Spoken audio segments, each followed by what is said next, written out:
পিঠা বানানো কাটতে শিখছে? পিঠা বানানো শিখছে আমার আম্মার কাছ থেকে। এই যে ভাইয়া দেখেন হয়ে গেছে।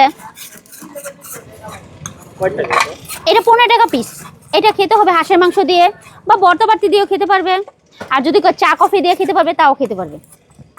কিন্তু এটা তো সাদা হয়, আমি যেমন হলুদ দেওয়া হয়ে গেছে আমার।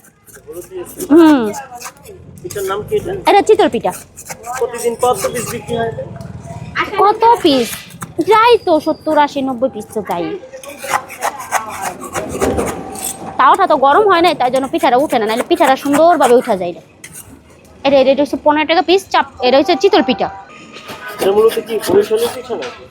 হ্যাঁ। পিঠাটা কি বরিশাল? না না বরিশাল না, এদিকে সবাই চাপটি পিঠা বলে। এটা আমাদের এলাকার। ভালো মাছ বিক্রি হয়? হ্যাঁ এই যে হয়ে গেছে।